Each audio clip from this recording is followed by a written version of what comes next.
CA എന്നുള്ളത് ടഫായിട്ടുള്ളൊരു കോഴ്സല്ല, ടഫായിട്ടുള്ള ആൾക്കാർക്ക് പറഞ്ഞിട്ടുള്ള കോഴ്സാണ്. പക്ഷേ സാറിൻ്റെ ക്ലാസ്സിൽ ഫസ്റ്റ് ഡേ കയറിയപ്പോൾ തൊട്ട് വല്ലാത്തൊരു എനർജി ആയിരുന്നു. സാറിൻ്റെ ക്ലാസ്സും സാറിൻ്റെ ക്ലാസ് എടുക്കുന്ന രീതിയും. സൈറ്റിൽ ലോഡാവുന്ന സമയത്ത് നമ്മുടെ ആദ്യം കണ്ടുപോകുന്നത് സക്സസ്ഫുൾ ഓർ അൺസക്സസ്ഫുൾ. സക്സസ്ഫുൾ എന്ന് കണ്ടപ്പോൾ തന്നെ ഭയങ്കര ഹാപ്പിയായി. 80+ സ്കോർ ഓൾസോ അത്രയ്ക്ക് ഈസി അല്ല, ബട്ട് സ്റ്റിൽ വാങ്ങിക്കുന്നവരുണ്ട്. എനിക്കും കിട്ടി.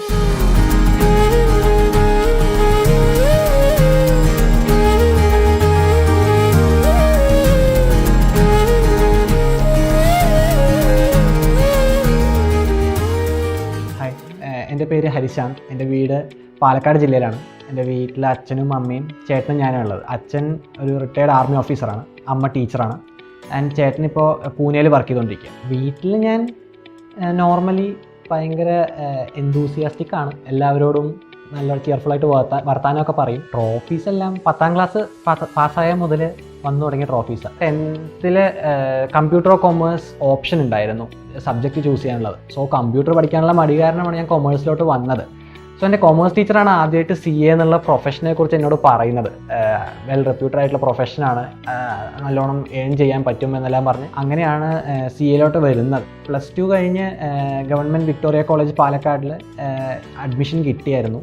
കിട്ടിക്കഴിഞ്ഞ് അവിടെ അഡ്മിഷൻ എടുക്കാൻ പോകുന്നതിന് തൊട്ട് മുന്നേ ഞാൻ പാലക്കാട് തന്നെ ഒരു അക്കാഡമിയിൽ ഫൗണ്ടേഷന് വേണ്ടി ജോയിൻ ചെയ്തിട്ടുണ്ടായിരുന്നു. ഫസ്റ്റ് ഇയർ കഴിഞ്ഞപ്പോൾ ഫൗണ്ടേഷൻ്റെ റിസൾട്ട് വന്ന് ക്ലിയർ ചെയ്തപ്പോഴാണ് ഇങ്ങനെ തോന്നിയത്, ഈ 2 കൊല്ലമേ കോളേജുള്ളൂ. സോ ഫുള്ളായിട്ട് CAക്ക് കൊടുത്തു കഴിഞ്ഞാൽ കോളേജിൽ പോകാൻ പോലും സമയം ഉണ്ടാവില്ല, അങ്ങനെ ഇരുന്ന് പഠിക്കേണ്ടി വരുമെന്ന് തോന്നി. അതുകൊണ്ട് തന്നെ പിന്നെ 2 കൊല്ലത്തേക്ക് ചെറിയൊരു ബ്രേക്ക് എടുത്തു. കോളേജ് കംപ്ലീറ്റ് ചെയ്ത ഉടനെ മെയ് 2024 എക്സാം ഉണ്ടായിരുന്നു. ഫസ്റ്റ് എക്സാം അറ്റൻഡ് ചെയ്തതോടെ എനിക്ക് മനസ്സിലായി പഠിക്കാതെ പോയിട്ട് കാര്യമൊന്നുമില്ലാന്ന്. അപ്പോൾ ഞാൻ എലാൻസിനെ കുറിച്ച് അപ്പോഴാണ് ആദ്യമായിട്ട് കേൾക്കുന്നത്. എൻ്റെ ഒരു ഫ്രണ്ട് അവിടെ ജോയിൻ ചെയ്യാൻ വേണ്ടിയിട്ട് ഇങ്ങനെ പറയുന്നുണ്ടായിരുന്നു. സോ ഫ്രണ്ട് വഴിയാണ് എലാൻസിനെ കുറിച്ച് കേട്ടത് ആദ്യമായിട്ട്. പിന്നെ അങ്ങനെ ആ എക്സാം അറ്റംപ്റ്റ് കഴിയുന്നത് മുന്നേ തന്നെ ഞാൻ ഫസ്റ്റ് എക്സാം മാത്രമേ എഴുതിയുള്ളൂ. അഡ്വാൻസ്ഡ് അക്കൗണ്ടിംഗ് എന്നുള്ള സബ്ജക്റ്റ് മാത്രമേ എഴുതിയിട്ടുണ്ടായിരുന്നുള്ളൂ. അത് കഴിഞ്ഞ് അടുത്ത എക്സാം കോർപ്പറേറ്റ് ലോ കഴിഞ്ഞതിന് ശേഷം ഉടനെ ഞാൻ എലാൻസിൽ പോവുക, അവിടെ അഡ്മിഷൻ എടുക്കുക ചെയ്തിട്ടുണ്ടായിരുന്നത്. ഞാൻ പാലക്കാട്ടിൽ നിന്ന് എറണാകുളത്ത് പോയി എലാൻസിൽ ആദ്യം ക്ലാസ് തുടങ്ങിയപ്പോൾ എൻ്റെ ഫസ്റ്റ് ക്ലാസ് എനിക്കിപ്പോൾ ഓർമ്മയുണ്ട്, നീരജ് സാറായിരുന്നു, ടാക്സിൻ്റെ ക്ലാസ്. സോ ഞാൻ വല്ലാതെ ഡൗൺ ആയിരുന്നു, കാരണം വീട്ടിൽ നിന്ന് അധികം അങ്ങനെ വിട്ട് നിന്നിട്ടില്ല. പിന്നെ പുതിയ സ്ഥലമാണ്, ഒറ്റയ്ക്ക് താമസിക്കുകയാണ്. സോ ആകെ കൂടെ ഡൗൺ ആയിരുന്നു ഭയങ്കരമായിട്ട്. പക്ഷേ സാറിൻ്റെ ക്ലാസ്സിൽ ഫസ്റ്റ് ഡേ കയറിയപ്പോൾ തൊട്ട് വല്ലാത്തൊരു എനർജി ആയിരുന്നു. സാറിൻ്റെ ക്ലാസ്സും സാറിൻ്റെ ക്ലാസ് എടുക്കുന്ന രീതിയും സ്റ്റുഡൻസിനോടുള്ള ഒരു പെരുമാറ്റം എല്ലാം കൂടെ ആയിട്ട് അങ്ങനെയാണ് എനിക്ക് കൂടുതൽ ഒരു മോട്ടിവേഷൻ എന്നുള്ള രീതിയിൽ പറയുകയാണെങ്കിൽ ആ ഫസ്റ്റ് ക്ലാസ് തന്നെയായിരുന്നു. റിസൾട്ട് വരുന്നതിന് തൊട്ട് മുന്നത്തെ ദിവസം എനിക്ക് ഭയങ്കര ടെൻഷനായിരുന്നു. ഇങ്ങനെ പാസ്സാവുമോ, ഞാൻ എഫേർട്ട് ഇട്ടിട്ടുണ്ട്, അതിൻ്റെ എനിക്ക് ഫലം കിട്ടുമോ എന്നുള്ള ഒരു ടെൻഷൻ നല്ലോണം ഉണ്ടായിരുന്നു. സോ താഴെ പോയി അച്ഛനോടോ അമ്മയോടോ സംസാരിച്ചപ്പോൾ അവർ പറഞ്ഞത്, കിട്ടിയാലും കിട്ടിയില്ലെങ്കിലും നീ നിനക്ക് പറ്റുന്നതിൻ്റെ മാക്സിമം എഫേർട്ട് നീ ഇട്ടിട്ടുണ്ട്. സോ കിട്ടിയില്ലെങ്കിൽ നമുക്ക് വീണ്ടും പഠിക്കാം, കുഴപ്പമില്ല. റിസൾട്ട് നോക്കുന്ന സമയത്ത് വീട്ടിൽ വേറെ ആരും ഉണ്ടായിരുന്നില്ല, ഞാൻ മാത്രമായിരുന്നു ഉണ്ടായിരുന്നത്.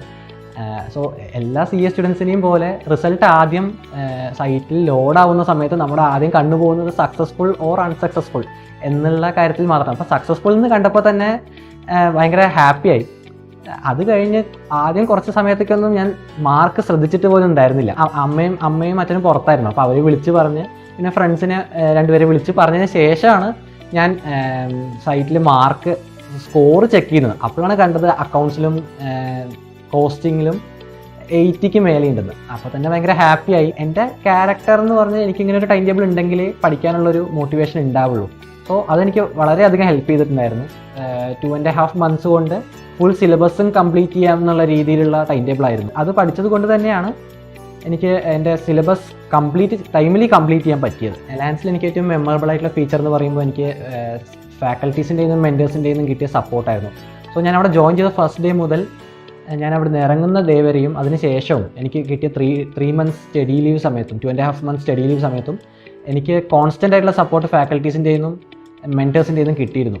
സോ നമുക്ക് സബ്ജക്ട്സിൽ വല്ല ഡൗട്ട് ഉണ്ടെങ്കിലോ അല്ലെങ്കിൽ നമുക്ക് സെൽഫ് ഡൗട്ട് തോന്നാം, നമ്മളെ കൊണ്ട് ഇത് പറ്റുമോ, നമ്മളെ കൊണ്ട് ഈ 2.5 months കൊണ്ട് പഠിച്ചു തീർക്കാൻ പറ്റുമോ എന്നുള്ള ഡൗട്ടൊക്കെ വരുമ്പോൾ ഫാക്കൽറ്റീസിനെയോ മെൻറ്റേഴ്സിനെയൊക്കെ കോൺടാക്ട് ചെയ്ത് കഴിഞ്ഞാൽ, ജസ്റ്റ് അവർക്ക് മെസ്സേജ് അയച്ചു കഴിഞ്ഞാൽ അവരിങ്ങനെ നമുക്ക് വേണ്ടത്ര മോട്ടിവേഷനും തരും. അറ്റ് ദ സെയിം ടൈം സബ്ജക്ട്സിലുള്ള ഡൗട്ട്സ് ആണെങ്കിലും എപ്പോൾ വിളിച്ചാലും ക്ലിയർ ചെയ്ത് തരലുണ്ടായിരുന്നു. എലാൻസിൻ്റെ ഒരു ആപ്പ് ഉണ്ട്. സോ അതിലായിരുന്നു റെക്കോർഡിംഗ് സെഷൻസ് പ്രൊവൈഡ് ചെയ്തിട്ടുണ്ടായിരുന്നത്. ആദ്യം അവിടെ നടക്കുന്ന ലൈവ് ക്ലാസ്സിൻ്റെ റെക്കോർഡിങ്സ് ആയിരുന്നു പ്രൊവൈഡ് ചെയ്തിട്ടുണ്ടായിരുന്നത്. സോ എനിക്ക് ഫസ്റ്റ് ഫ്യൂ ക്ലാസ്സസ് മിസ്സായിട്ടുണ്ടായിരുന്നു, കാരണം ഞാൻ ജോയിൻ ചെയ്യാൻ ലേറ്റായി. സോ അത് കവർ ചെയ്ത് വന്നപ്പോഴേക്കും പ്യുവർ റെക്കോർഡിങ്സ് ഫാക്കൽറ്റീസ് റെക്കോർഡ് ചെയ്തിട്ട് ആ ആപ്പിൽ അപ്ലോഡ് ചെയ്തുകൊണ്ടിരിക്കുന്നുണ്ടായിരുന്നു. സോ അതും ലാസ്റ്റ് എല്ലാം റിവിഷൻ ടൈമിൽ അത് വളരെ ഹെൽപ്ഫുൾ ആയിരുന്നു ആ റെക്കോർഡിങ്. സോ കോളേജിൽ നിന്ന് ഇവിടെ വന്ന് ആദ്യത്തെ കുറച്ച് ഡേയ്സ് ഒരു സ്ട്രഗിൾ ഉണ്ടായിരുന്നു ഒന്ന് കോപ്പപ്പ് ചെയ്യാൻ വേണ്ടിയിട്ട്. പക്ഷേ എൻ്റെ ബാച്ചിലെ എല്ലാ ക്ലാസ്മേറ്റ്സും എല്ലാവരും ഒരുപാട് കോമ്പറ്റീറ്റീവ് അല്ലാത്ത സ്റ്റുഡൻസ് ആയിരുന്നു. ലൈക്ക് നമ്മളോട് എല്ലാവരും ഭയങ്കര ഫ്രണ്ട്ലി ആയിരുന്നു എല്ലാവരും. ഫാക്കൽറ്റീസ് ആണെങ്കിലും അതുപോലെ തന്നെ നമുക്ക് ആ ഒരു പ്രഷർ ആദ്യം തന്നെ തന്നിട്ടുണ്ടായിരുന്നില്ല. അതുകൊണ്ട് തന്നെ പെട്ടെന്ന് എനിക്ക് കോപ്പപ്പ് ചെയ്യാൻ പറ്റി. എക്സംഷൻ വാങ്ങിക്കുക എന്നുള്ളത് അത്ര ഈസി അല്ലെങ്കിലും ഒരുപാട് സ്റ്റുഡൻസ് എക്സംഷൻസ് വാങ്ങിക്കാറുണ്ട്. 80+ സ്കോർ ഓൾസോ അത്ര ഈസി അല്ല, ബട്ട് സ്റ്റിൽ വാങ്ങിക്കുന്നവരുണ്ട്. എനിക്കും കിട്ടി. എന്നെക്കൊണ്ട് പറ്റുമോ, ബോത്ത് ഗ്രൂപ്പ്സ് പറ്റുമോ, അതോ സിംഗിൾ ഗ്രൂപ്പ് മാത്രമായിട്ട് ട്രൈ ചെയ്യണോ, എന്താ ചെയ്യേണ്ടതെന്ന് അറിയാതിരിക്കുന്ന സമയത്ത് എലയൻസിലെ ഫാക്കൽറ്റി സാറോട് ഞാൻ ചോദിച്ചിരുന്നു.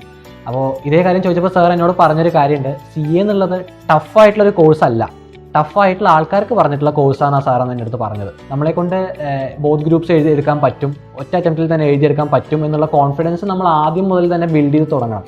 കാരണം എക്സാം ടൈം ആകുമ്പോഴേക്കും നമ്മുടെ കോൺഫിഡൻസ് കുറഞ്ഞ് വരിക ചെയ്യാം. പഠിക്കുന്നത് കൂടുന്തോറും നമുക്ക് കൂടുതൽ കവർ ചെയ്തിട്ടില്ല എന്നുള്ളൊരു തോട്ട് വരും. അങ്ങനെ കോൺഫിഡൻസ് കുറേ ചെയ്യുക. അപ്പോൾ ഫസ്റ്റ് തന്നെ ഇനീഷ്യലി നമ്മൾ അത്രയും കോൺഫിഡൻസിൽ വേണം പഠിച്ചു തുടങ്ങാൻ. റിവിഷൻ തുടങ്ങുന്നത് അത്രയും കോൺഫിഡൻസിൽ വേണം തുടങ്ങാൻ. CA പഠിക്കാൻ പറ്റാത്തൊരു കോഴ്സൊന്നും അല്ല, ഒരുപാട് പേര് പാസ്സാവുന്നുണ്ട്. സോ നമുക്ക് അതിൽ നമുക്ക് ടൈം ഇൻവെസ്റ്റ് ചെയ്യണം നമ്മൾ. അതുപോലെ തന്നെ എഫേർട്സ് ഒരുപാട് ഇടണം. സോ ഇതെല്ലാം ഇടാൻ റെഡി ആണെന്നുള്ള ഒരു കോൺഫിഡൻസ് ആദ്യം തന്നെ എല്ലാ സ്റ്റുഡൻസിനും ഉണ്ടാവണം. ഫൈനൽ ക്ലിയർ ചെയ്യുമ്പോൾ പ്ലേസ്മെൻറ്റ്സ് ഏതെങ്കിലും ഫേംസിൽ എംപ്ലോയ്മെൻറ്റ് എന്നുള്ള രീതിയിൽ നോക്കണം തന്നെയാണ് ഇപ്പോഴത്തെ പ്ലാൻ. അത് കഴിഞ്ഞ് ഒരു കുറച്ച് വർഷങ്ങൾ കഴിഞ്ഞ് സ്വന്തമായിട്ടൊരു ഫേം ഇടാനും താല്പര്യമുണ്ട്. എൻ്റെ ഫ്രണ്ട്സിനോടും അതുപോലെ തന്നെ പുറത്തുള്ളവരോടെല്ലാം എലയൻസ് സജസ്റ്റ് ചെയ്യും.